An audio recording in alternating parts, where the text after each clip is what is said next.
Hello, my name is Zachariah with Old Man Gaming, and I am very excited to do this Snap Judgment review. But before we get into it, we got to do the disclaimers. You guys know that. What is a Snap Judgment review if you've never listened before? Well, I get about 5 to 10 hours with a game. I'm just trying to give you an idea whether or not you're going to like the game right off the bat.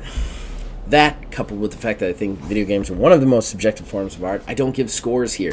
Instead, I'll give you an overview of what the game is, then I'll tell you the pros and the cons of the game, in my point of view, as all reviews are, and then I'll be telling you whether I personally will be sticking with this game outside the purposes of this video. So, Citizen Sleeper 2, that's what we're doing today. Really excited about this one. This is an early favorite for my game of the year, if you must know. And I'm going to say right now, this game is not for everybody, but it is definitely for me. So, what is Citizen Sleeper 2? It's a sequel to Citizen Sleeper 1. I did not play Citizen Sleeper 1. So, I am enjoying this. I do not believe that you need to play Citizen Sleeper 1 to play Citizen Sleeper 2, but I am enjoying this. You take up the role of this android person named a sleeper. You pick a class right off the bat, which gives different certain stats and statistics, and then you are thrust into this space cyberpunky, like Neo kind of NASA punk sort of world. You kind of wake up, you have amnesia, you're with this pilot, and you're being constantly hunted by this mobster bad guy who has put nasty stuff in your robot brain. You also have a lot of malfunctions in your robots, parts that you're trying to fix. So there's a lot of like threads that you're trying to deal with. This all plays out through text. This game is almost entirely text. And I'm going to tell you guys right now, I don't know how old any of you are listening to this, but if you are somebody old enough to have played the Lone Wolf series back in the day, they're kind of like a step above Choose Your Own Adventure, where they have the Choose Your Own Adventure, but they also have like role play mechanics to it where you can actually like roll out combat and stuff. That's what this feels like. That's why I may even do a show out of this thing. It's all text. It reads the text to you. There's some pictures on the screen. It's not all just blank. You're seeing them now. And then as it goes through the text, you make choices, and then you make skill tests based on like a D6 dice system. As you use the dice slowly take stress and then break, and then you can't use them again until you fix yourself in order to use those dice again. What's interesting here is this is for everything. So you'll approach something and there'll be a skill check to play a die. You can play so many dice in a day, like 6 is the maximum, but those dice are randomly generated each day. So you don't know what numbers you're going to get.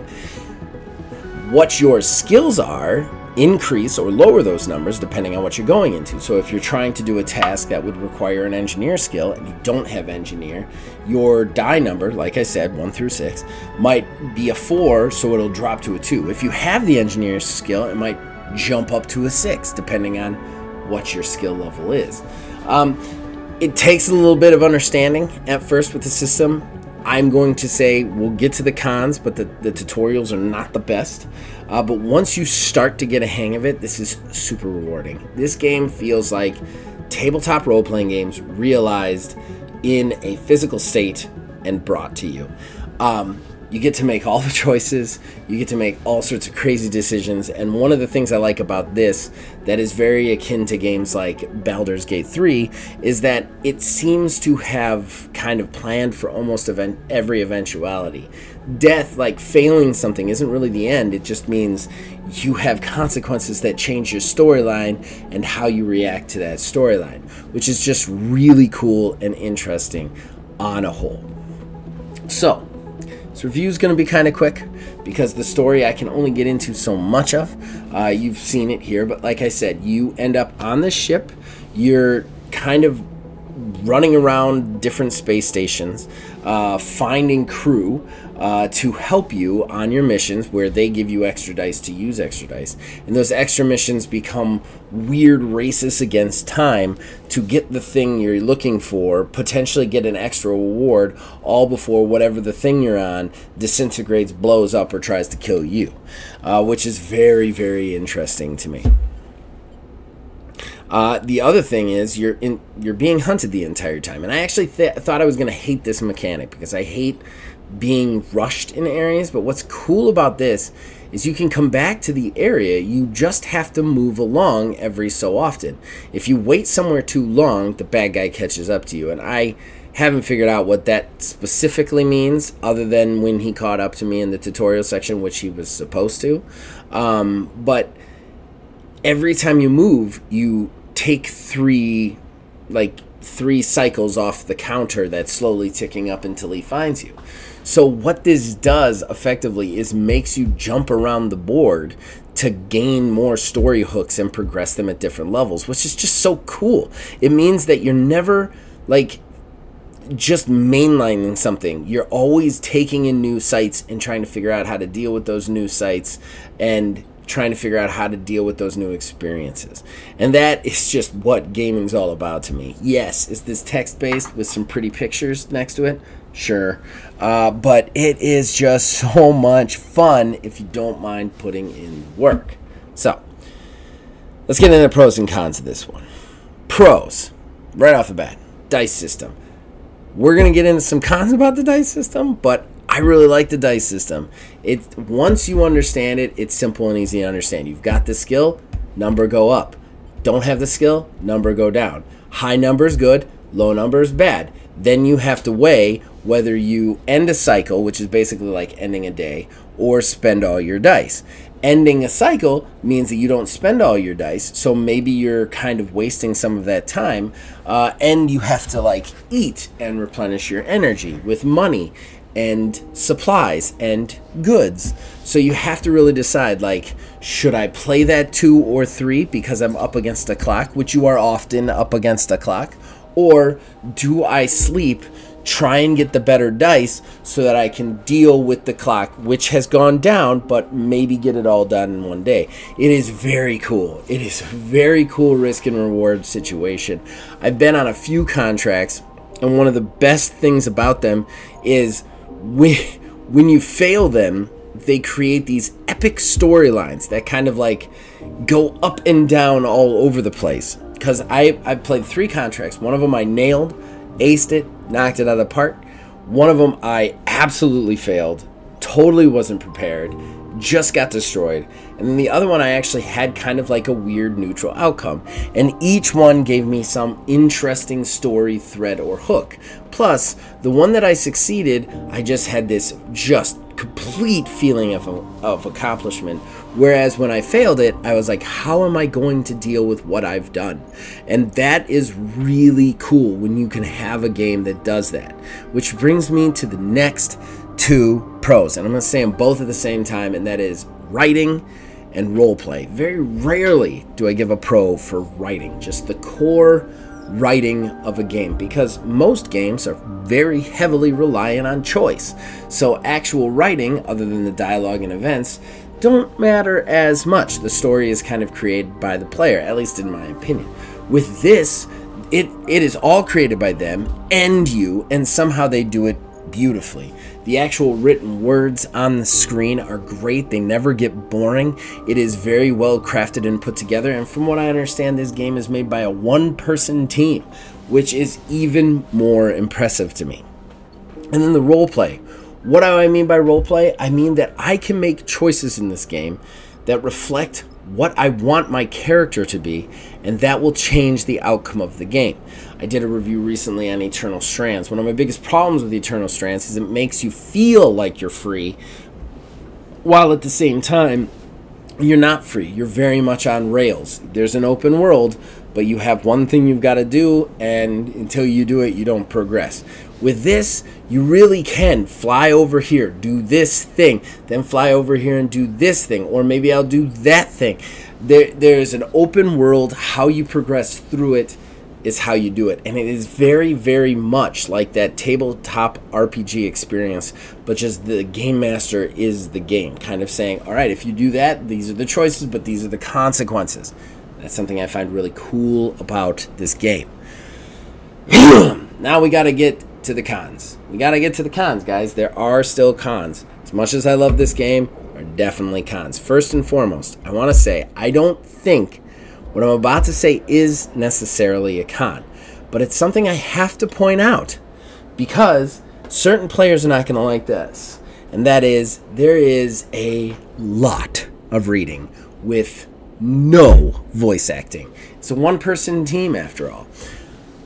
I don't always love that in games. In fact, a lot of times that takes me right out of it. This one, not true, not the other way around. I don't know if my brain compared it so much to Lone Wolf that I was just like, oh, this is just an interactive book or what, but I'm more okay with it than I usually am. That being said, if you are a person who does not like to read their games a lot and wants to see things explode on the screen, there's nothing wrong with that. This is not the game for you. The only graphics that pop up are pictures of characters that you see. Every once in a while there'll be a flash or a flicker when you get hit or something happens in the game, and you'll see your ship kind of take off from one place to another. Other than that, there is no animation in this game. It is all text, and you are reading all of it. So keep that in mind if you try this game. My next big con is the lack of tutorial teaching in this one. There are tutorials that pop up. You can leave them on. I recommend you do. But they don't really explain everything that well. Like, it'll tell you to pick a class and that the class has kind of like good and bad things. But even the class readouts don't really make sense right off the bat until you start playing it for a while. The dice don't really make sense, and the tutorial pop-ups don't tell you enough to really know what you're doing.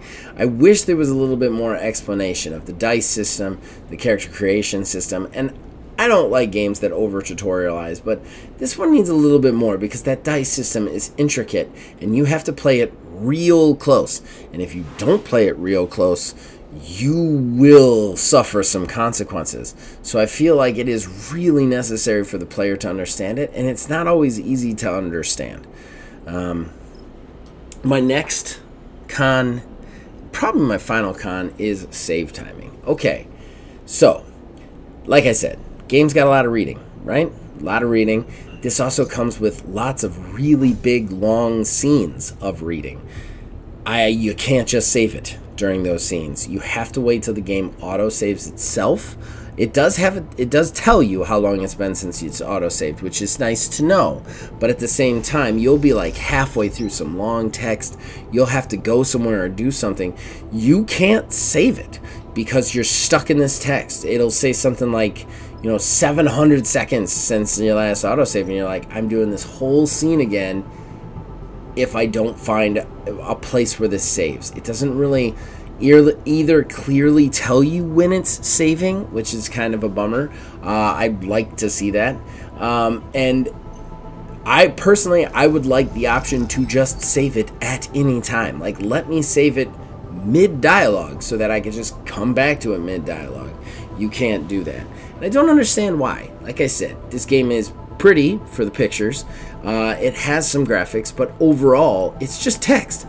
So why is this so hard? The save timing is a real bummer for me unless I'm somehow doing it wrong. So yeah, big one, big con. That's probably my biggest con all around. I would say the tutorial thing's a little irritating, but you get used to it playing it because the game is still kind of simple enough and a little bit intuitive, and the lots of reading is much more a nitpicky thing. But the save timing is an issue for me. I want to be able to save the game whenever I want to be able to save the game, or I want the game to be auto-saving constantly so that I know that if I turn this game off, I come back right where I was. Finally, whether or not I'm going to stick with it outside the game. Oh, hell yes. I plan on playing this. I really would like to do a series of it. I love this game. I love any game that tries to provide you a TTRPG experience outside of an actual game table, and this does that to a T. So, with that being said, there is my review. Did I get it right? Did I get it wrong? Citizen Sleeper 2, what do you think? Tell us in the comments below, or you can contact us on Facebook at OldManGamingDH, on X at OldManGaming9. You can join our Discord, links in the description below. Influence us in all of our shows from there. You can find us on Blue Sky at Axiom Games LLC /OldManGaming. And yeah, other than that, as long as you guys keep watching and listening, we'll keep making them. See you guys next time.